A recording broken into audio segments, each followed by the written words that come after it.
やっと雨が止んでくれました。8月に入ってずっと天気が悪かったんだけど、特にこの10日間はまとまった雨が毎日のように降っていました。水たまりの跡がはっきりと残っています。土が大量の水を含んで秋冬野菜の土作りができません。家庭菜園を始めて最大の危機です。これ排水路なんですけど、もう完全に泥で埋まっています。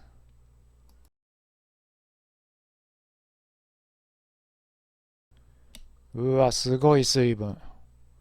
これも田んぼみたいですね。菜園の土の様子なんだけど、一見水が引いてるように見えますけど、ちょっとスコップで掘ってみると、うわ、重い。かなり水分を吸っちゃって、すごく重いです。土が固まって、肥料とか腐葉土とか撒いても、これは混ざりません。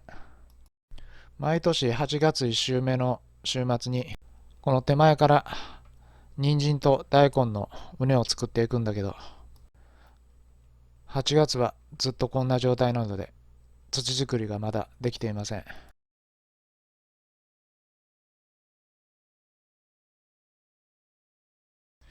さらに深刻な問題として日照不足があります。ナスビも実はつけてるんだけど、日照が不足しているので大きくなりません。パクチーも植え付けて一月になるけど、成長が非常に遅いです。例年ならこの3倍ぐらい大きくて葉も収穫できてるはずなんだけど、ただ天気予報によると来週は天気が持ち直すようなので、今日は土起こしで土を柔らかくして、来週肥料を混ぜる準備をしようと思います。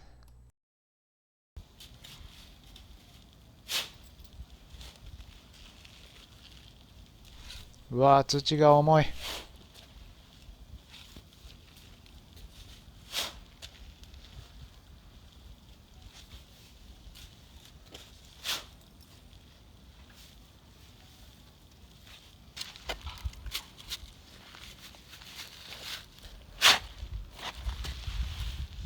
すごく土が重いです。よいしょ。腰にきます。こうやって土をほぐして外気に触れさせて水分を蒸発させます。水分が抜けると土も砕けてくるので、土作りがしやすくなります。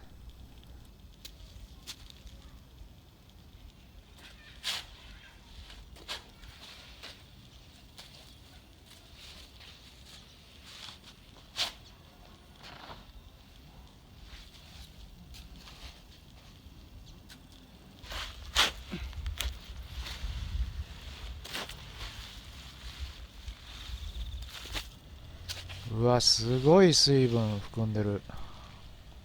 この状態じゃとても土作りはできません。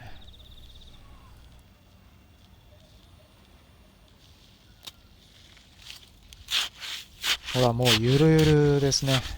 まるで田んぼです、これ。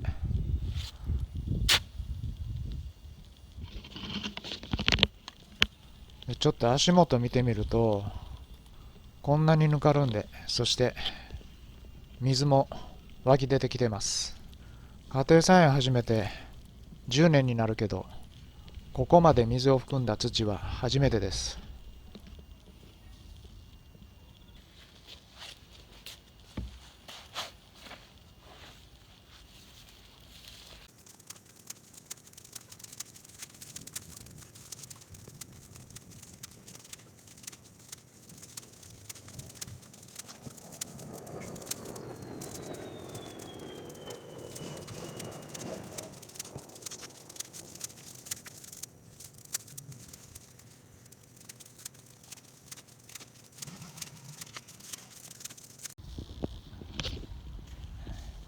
あー、疲れた。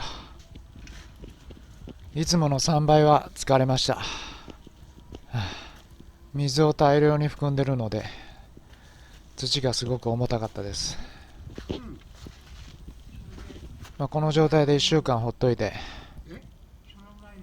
水が抜けて土が砕けてくれるのを待つしかありません。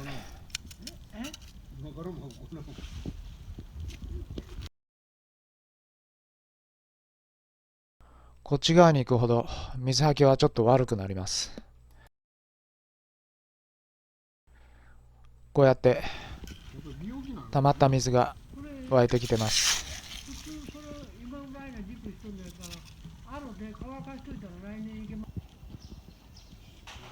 晴れ間が出てきました。